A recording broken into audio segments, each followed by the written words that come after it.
Bonjour à toi et bienvenue sur la chaîne. Aujourd'hui, on se retrouve donc pas pour une interview, mais pour une petite vidéo, comme je faisais avant. Donc aujourd'hui, je vais vous parler d'une méthode, la méthode Get Things Down, donc JTD, de Daniel Allen ou un truc comme ça. Attendez, je vérifie. De David Allen, voilà, excusez-moi, des petits bugs. Donc de David Allen. Alors, il faut déjà savoir que là, toute cette vidéo va se baser sur le travail de quelqu'un auparavant. Donc, en l'occurrence, la personne qui tient la chaîne YouTube Science Étonnante et qui donc n'a pas fait de vidéo sur ce sujet, mais qui, dans son blog sur Internet, euh, a écrit un article sur cette méthode qu'il utilise personnellement. Donc j'ai trouvé cette méthode assez intéressante et donc je voulais la partager, voilà. Mais comme je viens de le dire, vraiment, je ne fais que mettre en vidéo euh, ce que, euh, ce que le réalisateur de Science Étonnante, donc de son blog, a mis en ligne. Voilà.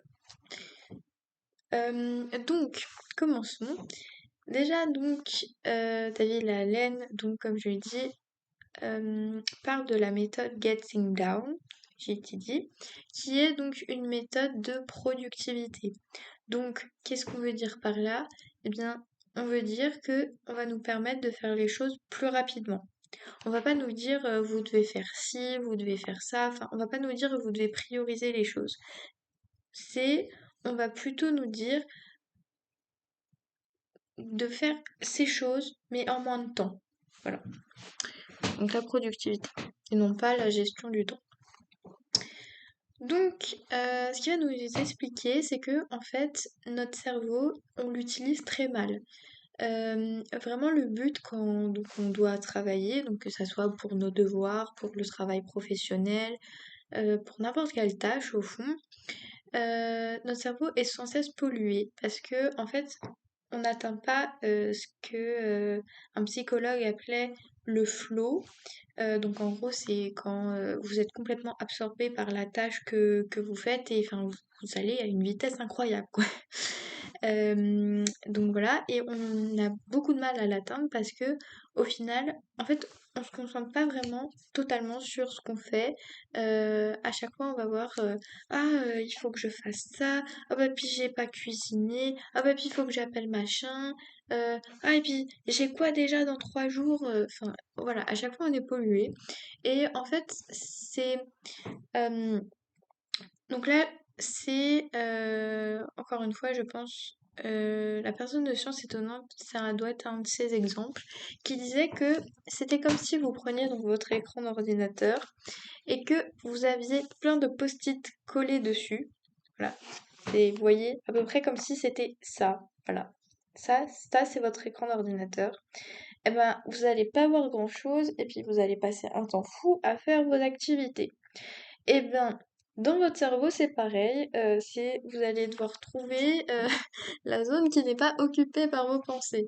Et qui plus est, il disait que en plus donc d'être une zone comme ça, c'est que ça reste même pas statique, c'est que ça bouge comme ça là. Hop, hop, hop, hop, hop, hop, hop, hop, hop, hop, hop, hop, hop, hop, hop, hop. Voilà. Et puis vous essayez de voir quelque chose et de vous concentrer en faisant ça. Voilà. Donc c'est pas possible. Ils expliquaient que, en gros, dans notre cerveau, c'était ça, en permanence, et que le but, c'est de décharger notre cerveau et d'être beaucoup moins stressé par tout ce qu'on a à faire au final. Et donc, pour ça, il utilise donc sa fameuse méthode Getting Down. Euh, et Getting Things Down. Ouais, bref, l'anglais, c'est pas mon fort. Donc, en fait, il va prendre plusieurs listes. Donc, il va déjà prendre une première liste qui va s'appeler la liste de capture. En gros, c'est une liste que vous avez tout le temps avec vous. Ça peut être votre téléphone ou une feuille de papier. Voilà, en l'occurrence, Chance étonnante disait que lui, il préfère la méthode papier, euh, puisque en plus, c'est moins, enfin, ça distrait moins. Ok, pardon pour le bruit, il y a eu un bruit bizarre. Donc, il y a moins de distractions, donc il préférait la méthode papier. Et en soi, vous faites comme vous le sentez. Donc voilà, et sur cette liste donc de captures, vous marquez tout ce qui vous vient en tête dès que ça vous vient en tête. Alors, quand vous commencez cette méthode Getting Down, euh, il va bien falloir que à un moment vous vous posiez et que vous mettiez tout ce que vous avez en tête à un moment T. Voilà. Donc là, en l'occurrence, c'est là que vous allez marquer toutes les tâches que vous devez faire sans vous préoccuper de l'ordre, de si c'est bien écrit, machin, si c'est bien organisé. Non, c'est juste, vous pensez, vous marquez et point barre. Donc ça va être votre liste de capture. Et après, il va y avoir donc 4 autres listes qu'on va organiser. Donc, il va être la liste de projets, la liste d'actions physiques et immédiatement réalisables. Enfin, oui, réalisables quoi. La liste un jour peut-être et la liste en attente. Donc je vais vous décrire ces 4 listes. Donc la liste, on va commencer par la liste action physique réalisable. Donc ça, sur cette liste, donc vous allez prendre une liste à part. C'est en fait à chaque fois que vous faites des blocs-notes, mais qui sont séparés. C'est-à-dire que vous faites pas comme les to-do list où il y a tout dessus et que c'est pas du tout précis. Et voilà. Non, c'est vous faites plusieurs listes bien séparées. Donc vous avez votre liste de capture, votre liste action physique, votre liste projet, votre liste en attente et votre liste un jour peut-être. Voilà. Et donc sur votre liste action physique réalisable, vous mettez ce qui au final ne demande pas d'autres actions au préalable. Donc, je sais pas, dans son blog, il prenait l'exemple de, voilà, il faut changer des pneus. Eh bien, changer des pneus, c'est pas si simple que ça n'y paraît.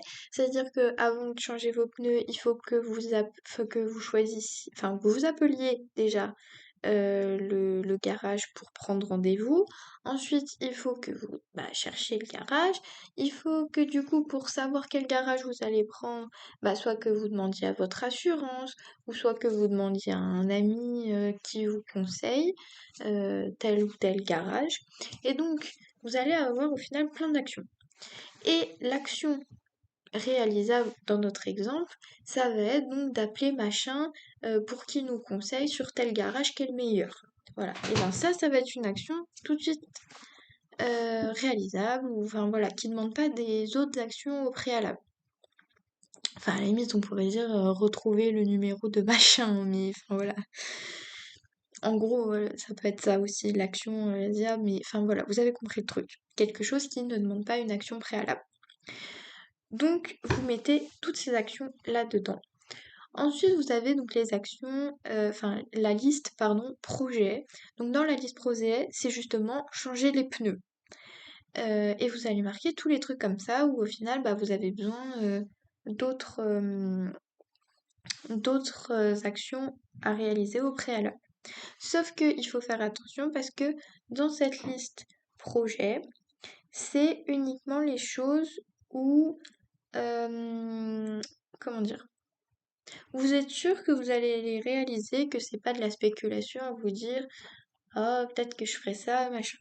Parce que dans ce cas-là, vous allez aller dans la liste un jour peut-être. Dans la liste un jour peut-être, c'est par exemple je voudrais apprendre à jouer du piano, je voudrais apprendre l'anglais, enfin voilà, les trucs comme ça, vous savez, entre guillemets, les petites bonnes résolutions du mois de janvier, euh, du 1er janvier, et ben voilà, vous les mettez là-dedans. Donc c'est tout ce qui va être comme ça. Et vous avez donc une autre liste qui s'appelle en attente. Et donc dans la liste en attente, c'est toutes les tâches qui ne dépendent pas de vous en fait. Par exemple, justement, vous devez demander à machin qui, euh, qui vous dise quel garage est le meilleur. Eh bien, une fois que vous avez envoyé le message à machin, à votre avis, machin, eh ben, après, ça ne dépend plus de vous. Il faut juste attendre que machin vous réponde pour vous dire tel garage. Et après, une fois qu'il vous a répondu, vous pourrez passer à l'étape supérieure qui est prendre rendez-vous avec le garage. Mais en attendant, vous ne pouvez pas passer à cette étape. La... Et donc, vous allez mettre dans la partie en attente réponse de machin. Voilà. Donc, en fait, si vous voulez, dans enfin, dans projet, ça va se décliner en plusieurs branches.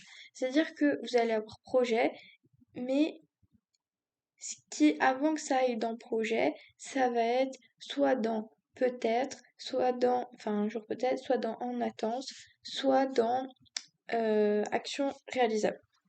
En gros, voilà. Vous avez ça. Et donc voilà, peut-être. Donc là, j'ai fait le tour des listes.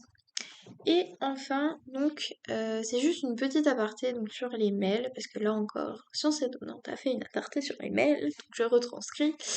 Euh, ce qu'il conseillait de faire, c'est que pour les mails, enfin voilà, on a tous la zone inbox où bah, il y a tous nos mails qui arrivent, sauf exception où ça tombe dans les spams, mais enfin voilà, ou dans indésirables, etc. Mais la plupart des mails arrivent dans inbox. Et en général, vous recevez un mail et je sais pas, c'est un de vos collègues de travail ou un de vos patrons, voilà, qui vous dit ouais, faut que tu fasses ça, machin. Et donc on attend une réponse de votre part. Et donc vous allez lire le truc, vous allez dire ouais, faut que je réponde, mais là j'ai pas le temps de répondre tout de suite. Et en général, bah, vous allez dire ouais, j'y reviendrai plus tard et vous laissez le mail dans inbox. Et au final, après, quand vous devez répondre aux mails, bah déjà vous avez une liste plus grande que mon bras, et vous savez plus à quel mail correspond à quoi, et vous devez vous retaper la lecture de tous les mails. Voilà. Et donc, ce qu'il conseille, c'est de vraiment organiser vos mails, c'est-à-dire que vous pouvez créer des sections, des nouvelles sections dans votre boîte mail, où vous allez mettre, par exemple, à répondre. Et vous allez mettre ici tous les mails auxquels vous pourrez répondre quand vous avez le temps de répondre à vos mails. Après, vous pouvez avoir une liste recherche, je sais pas, où en gros, avant, vous devez rechercher une information pour pouvoir répondre aux mails. Euh, vous pouvez avoir la partie important, où donc vous mettez tous les mails que vous voulez euh, conserver dans le temps, que vous savez que ça va vous servir un jour, mais que bah vous savez pas quand, mais que vous avez besoin de conserver le mail, et ben vous y mettez là-dedans. Et si le mail au final vous n'en avez pas besoin, et ben vous le supprimez. Voilà, tout simplement. Et une fois que vous avez répondu aux tâches et tout, bah pareil, vous le supprimez. Donc voilà, ça c'est la méthode des mails, et normalement dans votre petite catégorie inbox, il ne doit y avoir plus aucun mail. Voilà. Et donc, il faut que, au fur et à mesure que vous recevez des mails, donc vous les casiez dans dans ces différentes catégories. Donc voilà. Donc, le premier truc, donc comme je disais, quand vous commencez cette méthode, c'est que vous marquez tout, vous classez, etc. Et ensuite, au bout de enfin par exemple, vous commencez cette méthode le lundi, eh bien, vous devez refaire un bilan toutes les semaines. Donc, par exemple, vous pouvez faire ça le vendredi soir et vous faites un bilan de votre semaine et vous réarrangez les différentes actions. C'est-à-dire que si au final telle action a été réalisée, bah, vous pouvez la barrer et marquer la prochaine action en relation avec ce projet que vous allez réaliser, ou si vous pensez à des nouvelles choses à effectuer, marquez les nouvelles, etc. Enfin, vous mettez à jour vos listes en fait, vos différentes listes, pour que ça soit tout bien rangé, et que au final, votre cerveau n'est plus à penser, enfin si, il n'est pas à avoir à penser, mais il n'est plus à se rappeler, et qu'il a juste à regarder ses fiches et à dire, ah oui, j'ai ça à faire, j'ai ça à faire, mais que au final, il peut se reposer complètement sur ses fiches, il sait qu'il y a tout de marqué dessus, et que s'il a un doute, bah voilà, il a la fiche. Alors après, justement, une alternative qui peut être bien avec les aspects numériques, c'est que voilà, vous pouvez vous mettre des, comment, des alarmes pour vous dire, voilà, tel jour, il faut que je fasse ça et machin. Comme ça, vous êtes sûr, vous n'allez pas oublier. Ça, c'est un petit plus, on va dire, et ça, c'est pas abordé dans le blog, mais voilà, ça, c'est mon petit plus à moi. Voilà. Je crois que j'ai fait le tour. Je crois que j'ai fait le tour. Voilà, donc surtout, n'hésitez pas, je vais vous mettre en description ou en commentaire, enfin quelque part, je vais vous mettre donc le lien de l'article qui a été écrit donc par Science Étonnante, puisque voilà, c'est l'original, c'est lui qui a fait les recherches à la base, donc je pense que c'est peut-être plus compréhensible. Moi, c'est j'essaie juste de mettre en vidéo, donc pour que ça soit plus accessible pour tout le monde, puisque enfin voilà, il n'y a pas forcément tout le monde qui va tomber sur l'article euh, GTD de Science Étonnante. Donc voilà. Mais si vous voulez avoir un truc écrit, peut-être plus compréhensible, que vous pouvez relire sans vous retaper une vidéo, et ben voilà, ça peut toujours être utile. Donc voilà, et vous pouvez aussi bien sûr faire des recherches annexes parce que c'est une méthode assez connue où vous marquez GTD sur internet et puis vous voyez comment expliquer la méthode de différentes manières. Donc voilà. Sur ce, j'espère que cette vidéo t'aura plu, qu'elle te permettra donc d'être plus productif dans ton travail et de moins stresser aussi, et enfin de pouvoir te concentrer plus sur ton travail. Et surtout, n'hésite pas à me marquer en commentaire ce que tu as pensé de cette vidéo, si tu connais déjà cette méthode et si elle marche pour toi. Et ben, si tu as d'autres méthodes voilà, à proposer au niveau de la productivité. Sur ce, je te dis au revoir.